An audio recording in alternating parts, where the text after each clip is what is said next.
Okay, great. Well, today we are going to have our second REAIM webinar, and we're pleased to have Dr. Rabin on the line with us today.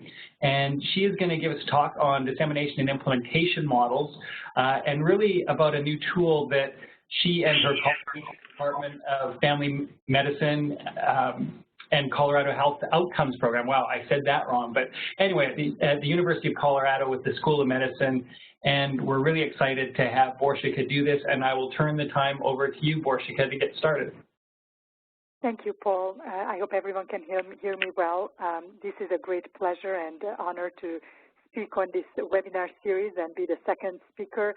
And I was very excited when Paul and Samantha contacted me about a month ago to talk about my work, because I do have a lot of questions. As you will notice it at the end of my presentation, I actually created a separate slide for them, and I am really looking for guidance on next steps with this project.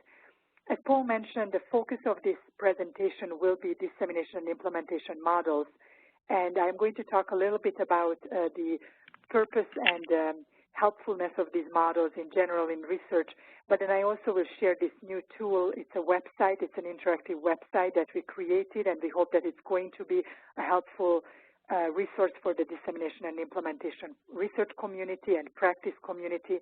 And then I would like to think with you about next steps, especially with our attempt to create constructs that are cross-cutting models and how to link those two measures and what would be the best way to make this more scientifically sound. We use one approach that I will share with you, but I would like to ask for your advice on what to do next. So I'm trying to advance my slides without success. I don't know if this is great. Thank you. So for this group, I think definitions on dissemination implementation models is not necessarily important, but I did want to point out that throughout this presentation, I will try to be consistent and use the term models to refer to both theories and frameworks or theoretical frameworks. And this is just in line with the terminology that Rachel Tabak used in her article, which was the starting point for our work as well. So again, for this audience, this is pretty obvious. Why do we want to have conceptual models or frameworks in our grant proposals or in our work in general? This is just a list of characteristics of strong D&I studies based on the content analysis done by the NCI. It was a few years ago, and they identified funded and non-funded proposals and looked at their general characteristics. Conceptual frameworks are listed as one of the important characteristics of strong studies, and they are also listing it as one of the reasons why studies might fail to be funded if they are not articulate about their framework, if they are only naming it, or if they are lacking the framework. And many of you are familiar with Enola Proctor's publication on the 10 key ingredients of implementation science proposals or D&I research proposals. And I am showing here the first 6 of these, and you can see that number 3 is conceptual model and theoretical justification, and the need for a clear conceptual model that informs the design and variables. The clear message here is that it's not enough to just name a model. We need to consistently use it for the refinement of the research question, the identification of the design, the variables, and then the interpretation of the study results. And so this is just, again, a summary of why D&I models can be helpful, including the identification of strategies, the interpretation of study findings, and then also to provide a systematic structure for the development, evaluation, and management of these interventions. And so I previously mentioned Rachel Tabak's article. I think this group all of you might know it very well. They basically reviewed the health literature mainly to identify existing models for dissemination and implementation research. They limited their review to models that were relevant for researchers, so they excluded the practitioner types of models, and they reviewed a number of models and coded them using a criterion. I will show that in a moment. Another review that we know a little bit less of, but it's and also a very important review, and it was done a little bit before Rachel's review, was done by Sandy Mitchell from the NCI, and their work was also including practitioner-relevant models and frameworks, and also from the knowledge translation area. And so these are the two biggest publications, and then there is one that was done by UK colleagues, and it's focusing on more the broader sense of dissemination and implementation from a UK perspective. So if you want to understand how many models are out there, we have about 61 from Rachel Tabak's article, 25 that is additional, so non-overlapping with Rachel's paper, and then 33 frameworks, and this is one that we didn't cross-check with the previous 86 that were identified by this UK perspective. So there are a number of frameworks, basically, that's the message. And so I said that Rachel Tabak used different kind of abstraction methods and coding methods to describe these models. So these are these main descriptors that they used. One is construct flexibility. They basically classify the models on a scale of 1 to 5, where 1 indicated a broad construct structure where the actual constructs are loosely defined and outlined, and it gives more flexibility to the researcher to actually operationalize the constructs. And then the other end of the spectrum would be an operational model where you almost have a step-by-step action plan of how to use the different constructs. And so models can fall anywhere between 1 to 5, indicating how well or how deeply they define the constructs. The second characteristics is the dissemination and implementation focus. They go from models that are only dissemination focused to models that are implementation focused, and then anything in between. And then finally, there is a list of socio-ecological framework levels, and so they assigned which level is accounted for in the model. They also actually looked at policy relevance of these models. And then just to finish up my summary of what we know so far, this is also emerging from content analysis of funded proposals. And just wanted to highlight, and I'm sure most of you know this, but if you look at these funded proposals, and this is abstract review, so it's only based on abstract, the REAM framework in combination with some other frameworks or alone seems to be a very prominent framework used by DNI proposals. And this was published in 2013 and looking back in the past, so we don't know what's happening right now. But in these particular proposals, looking at the abstracts, there were still close to 50% that didn't mention any framework or theory in the abstract of the proposal. So let me give you a little bit of a history or background how we went from Rachel Tabak's article and then also taking Sandy Mitchell's article and got to this final product that I'm showing here, and I will give you a little tour of this website in a moment.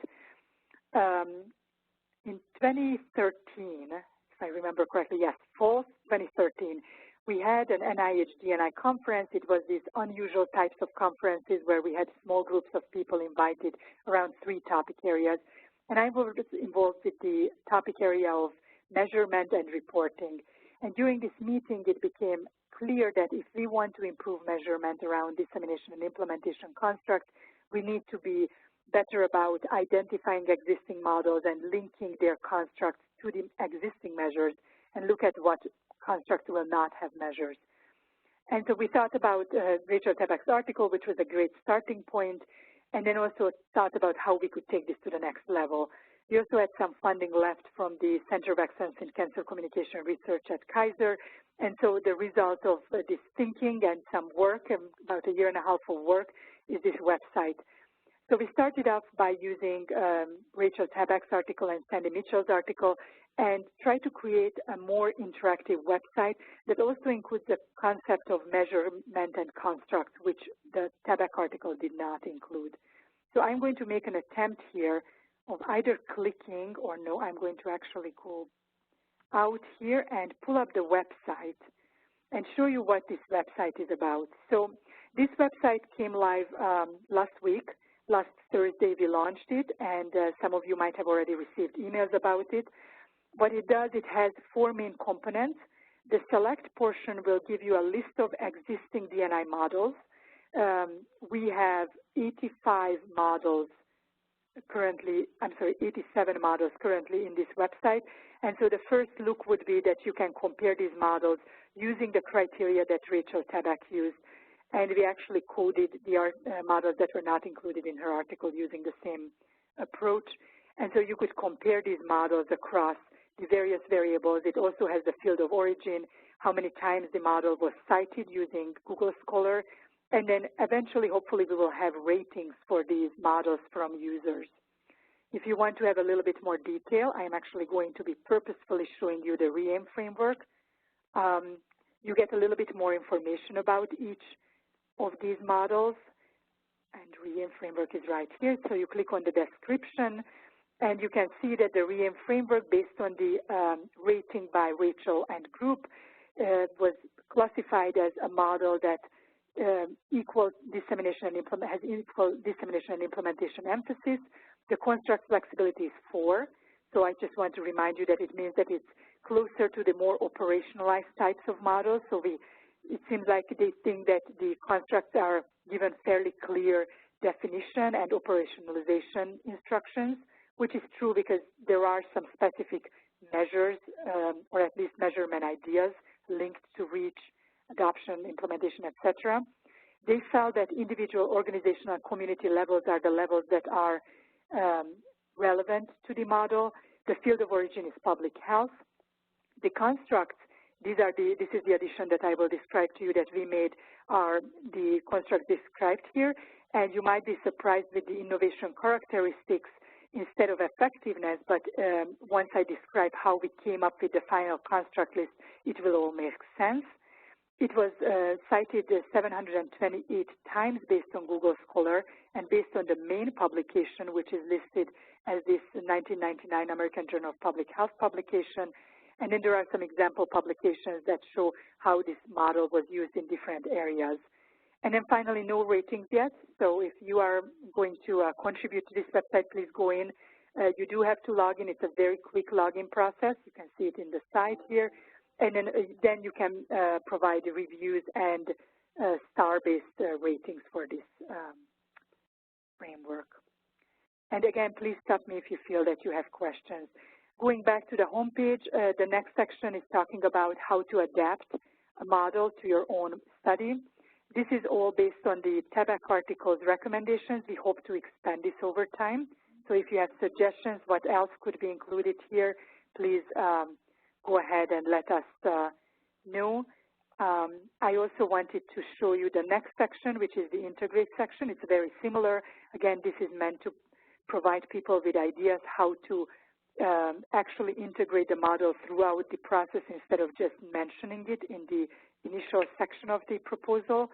And then the section that is basically the new contribution on our part is the construct section, and I will talk more about this in a moment, but this is basically an attempt to bring all the constructs from all these 87 models and try to create common construct names so you can actually search constructs, models by construct. So if you look at this adaptation and evolution construct, you will see that it is based on these specific constructs from models. And if you look at what models include these, you will have a list of them, so you can search by this function. Before returning and giving you more detail on this, how we came up with this construct list, I did want to show you a couple of more functions at the website.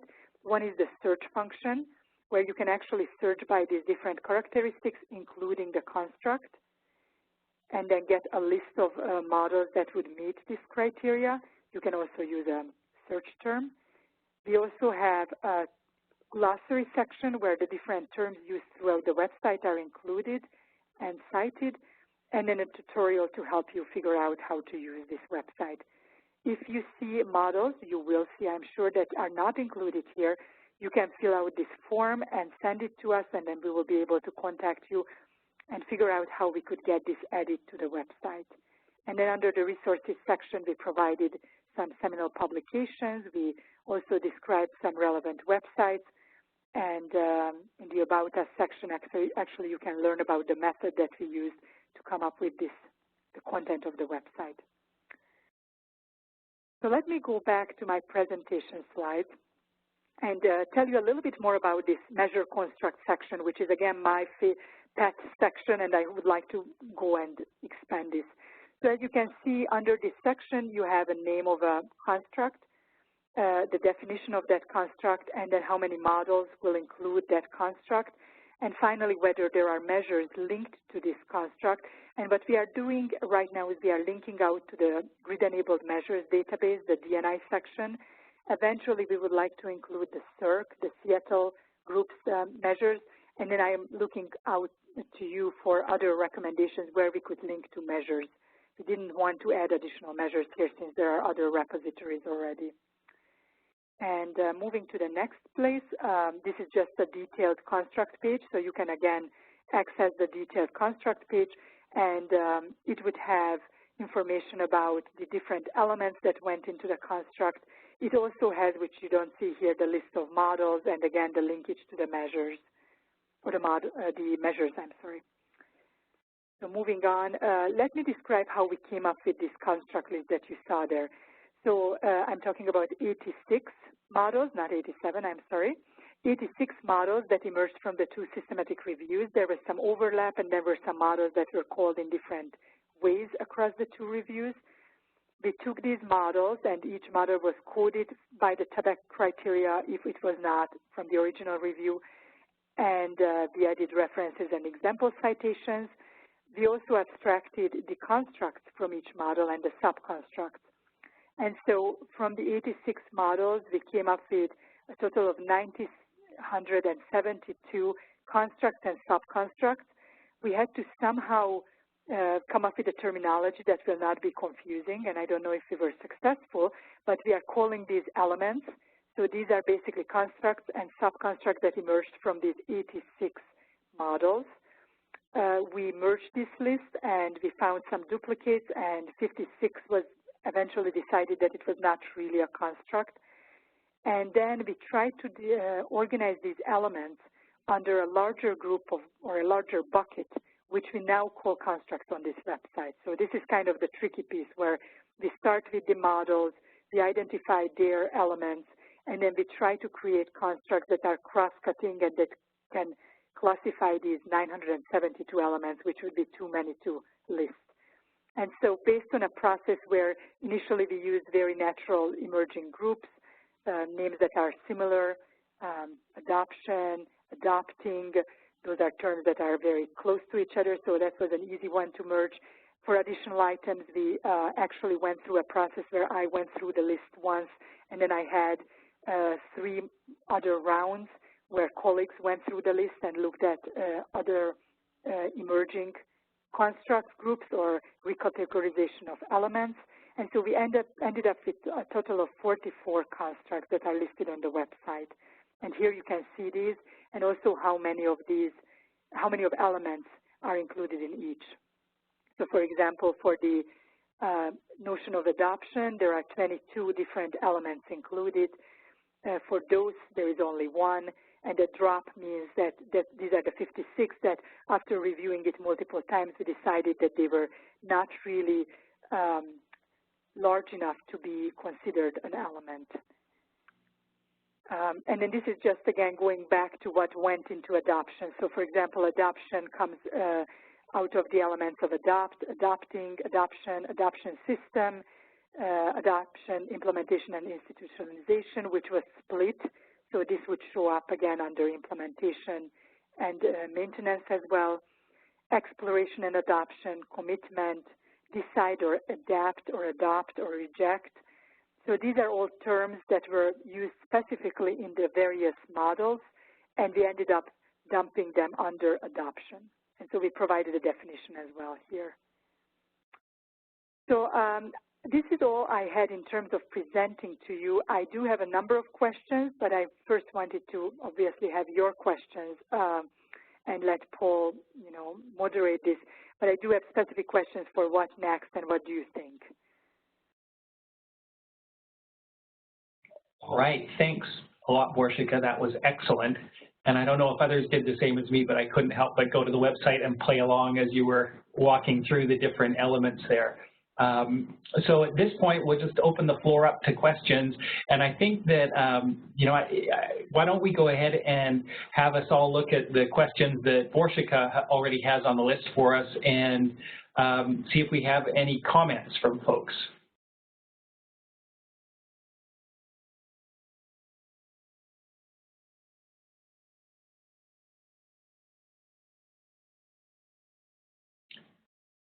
Well, don't everyone be quiet.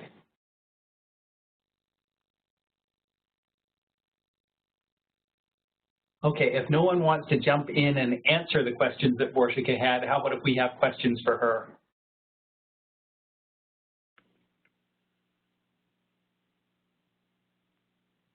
Oh, Sally Beth, if you're trying to talk with us, we can't hear you.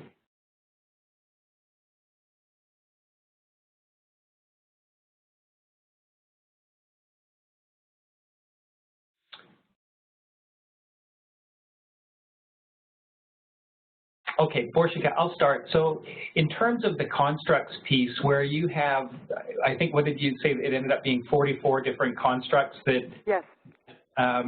You came up with there. When I was looking at the list that you put forward, you know, how much of the, you know, it reminds me a little bit of the old Marsh jingle jangle theory where, you know, you have certain, the jingle thing is basically, I might mix these two up, but where you know, you have the people that are calling the same construct or they're using the same construct name but different definitions. And then the other way is that you have people using different construct names but really similar definitions. And so it seemed like what you tried to do is match up the constructs that all had similar definitions. But, you know, I looked at something like, you know, adoption and having underneath adoption commitment. And so I'm just curious, like, how many of those did you feel like, well, we're pretty sure they fit under this, but that you felt like, well, maybe they could also reflect other constructs?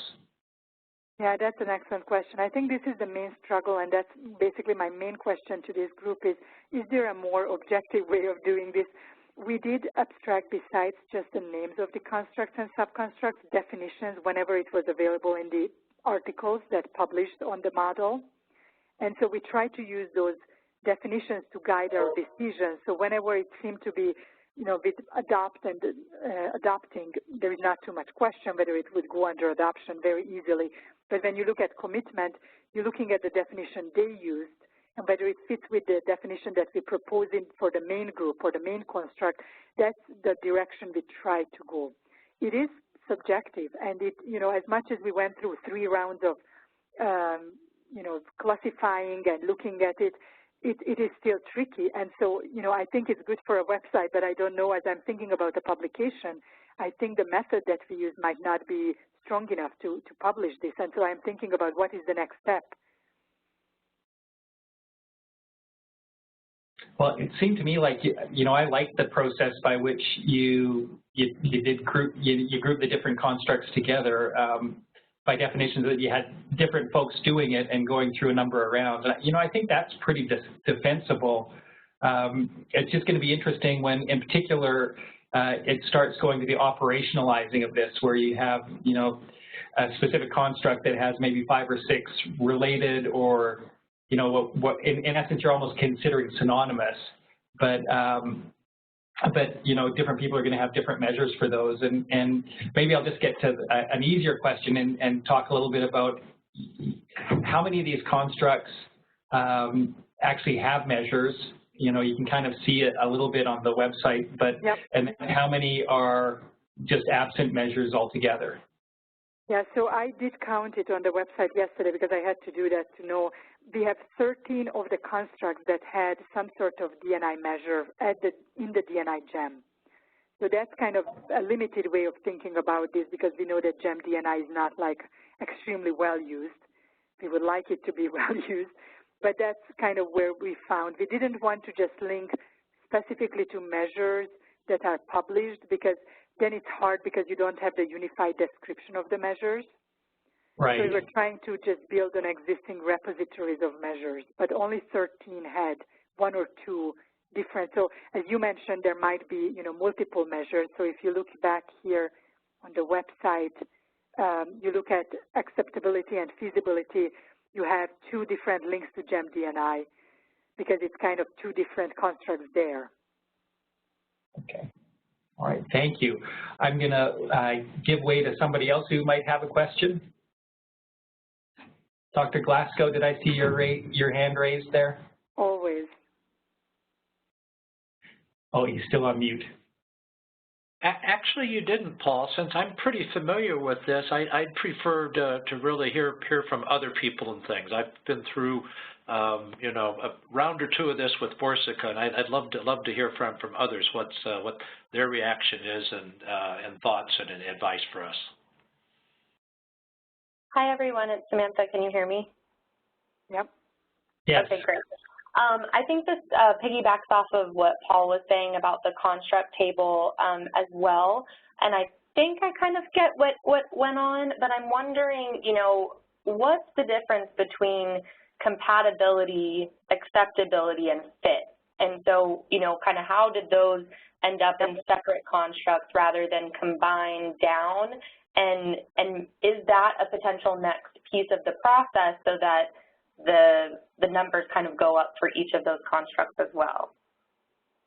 Yeah, no, this is an excellent question. And instead of trying to explain to you why we ended up with those three separately instead of as a merged category, I would just say that that's one of the difficulties of this process, and that's where I struggled, because there is an argument that some of these could be merged.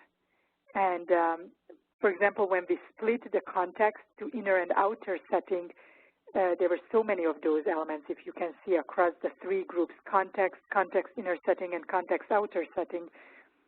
We felt that we need to make that split, but then there are cases where context is not defined enough, so we can decide, do they refer to inner or outer setting? So we have to keep this context that is not, not otherwise defined. So that's kind of, these are the limitations where I think there is more to be done here. And I don't know what would be a good process to follow.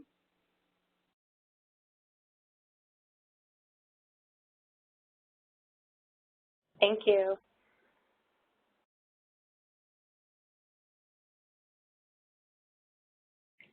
Other questions? Paul, can you hear me? This is Deborah. Yes, yeah, go for it, Deborah. Okay, well, I'm just seeing this for the first time, and I need to go to the website and really play around with it and, in fact, look for things that are really relevant to the work that I'm doing right this minute before I can ask a sensible question. So, but having said that, the thing that I would like to be able to use this website for is to find measures of implementation, and specifically I'm involved with integration in a large healthcare plan, the Coordinated Care Organizations in Oregon, and they've set aside 8 clinics, and they're integrating. They're doing integration and reverse integration, and we want to know how well we've got a contract to evaluate how well the integration process is going. So I'd want to look at the implementation. Maybe you can go back to that table that you had of, yeah. So I'm going to be exploring implementation on this and pre-implementation and anything to do with implementation and, outcomes implementation. I'm right now just looking at it. I don't know the differences between those, but I will go in and explore those, and then maybe I'll have good questions for you. So I'm not just being quiet. I just haven't seen this yet enough to know what to ask. Absolutely, and I appreciate you willing to look at this, and please do let me know if you can help in any ways. I think that the search function might be helpful, and I will be interested to see whether it was helpful for your work. Okay, great.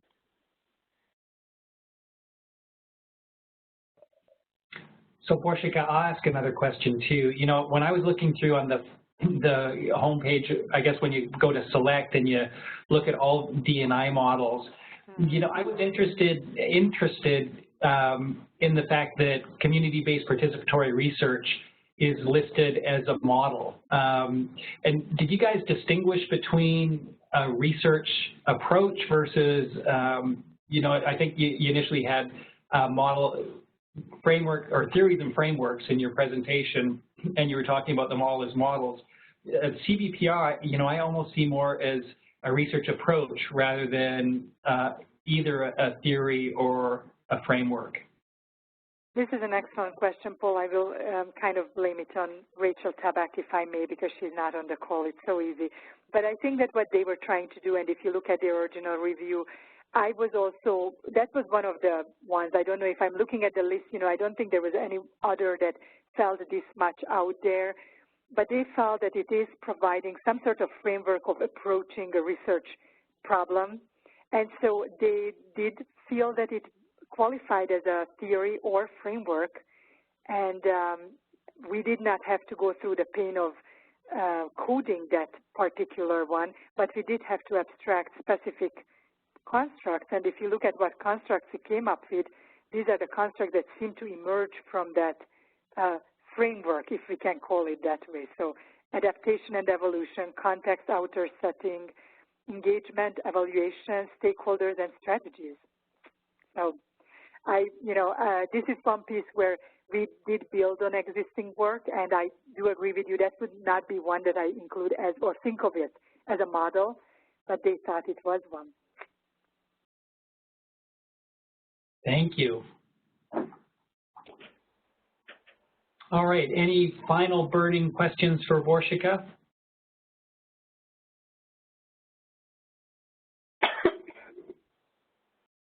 All right, thanks, Vorshika. And Samantha, I think you can stop the recording here, and then we can just continue on with our group.